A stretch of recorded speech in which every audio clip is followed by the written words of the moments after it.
everyone. Wanted to give you an update on everything I've done over the winter.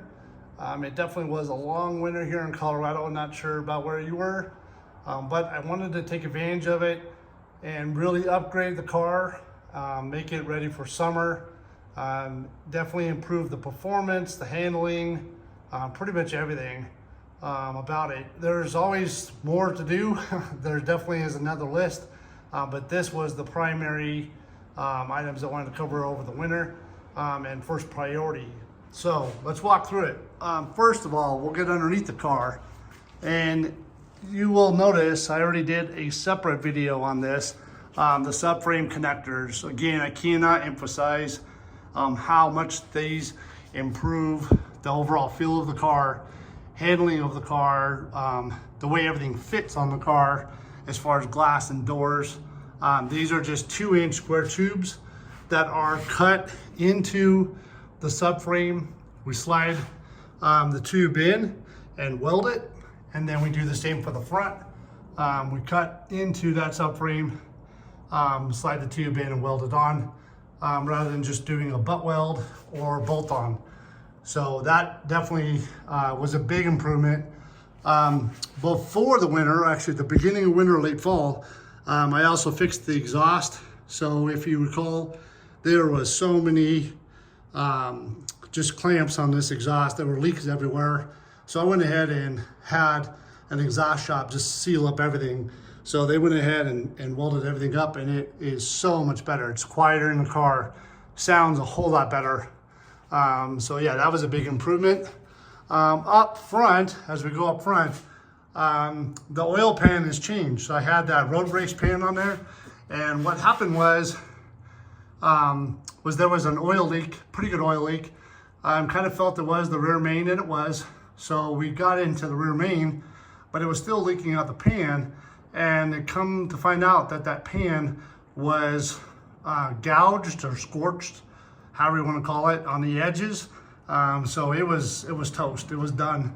So I went back to a Hemi pan, painted it up to match the engine with the Chrysler Blue, which is correct for 68, replaced the rear main, and no more leaks.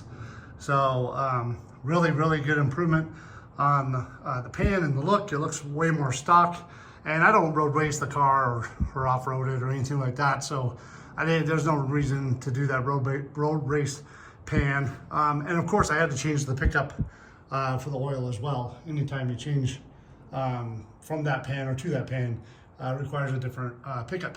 So the other things I did was fix the lower control arm bushings on both sides and had these painted up to look a little bit more stock. I know they technically should be dipped, etc., but that's a little bit closer to stock than what they were. Big improvement there. And then there were a lot more items up top. So let's go up top. All right, let's talk about things I've done over the winter up top here. It didn't really need any paint or patching work as far as the body goes, but I focused mostly on the engine. Again, I got this car in the fall of last year. It's a really good car. It's actually one of the best painted engines that I've seen in a long time, and the paint on this is immaculate. It does have the vintage air system hooked up, which was, if you remember from one of my last videos, it did have issues with the pulleys. So we corrected that. The V-belt actually gave way in the middle of driving on the highway, but we corrected that, lined them all up. That's good to go. What we did find, because it's a stroked out 383, so it's a 496 stroker. It is a matching numbers engine, but what we found was, in looking at the timing and adjusting the carb, etc., was it had actually a hole in the manifold that was causing a vacuum leak. So we heard the vacuum leak, we just couldn't find it, and we pulled the carb off, and it had a separate hole that went all the way through. So we plugged that, Obviously, it was much happier after that was done. And we set some timing in it, adjusted the jets a little bit because I'm at about 5,300 feet above sea level. So obviously that needs to be adjusted. And it runs really, really good right now. It's well over 500 horse. I don't have any numbers on a dyno, but having had other cars around the 600-700 horse, you know, kind of area, I know what this is pulling, and it's well over 500. It's not 600, but it's well over 5. One of the other things that happened, luckily in the garage, is the brake line that runs all the way to the back snapped and started leaking all over. Again, this happened in the garage, so thank goodness it could have been driving. So it has a new brake line on it. I did from Mancini Racing.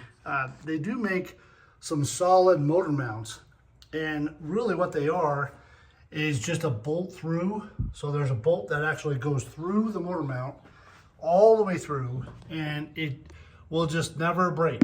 I've had them on a couple of different cars with high torque, and they are amazing. And so we put those on.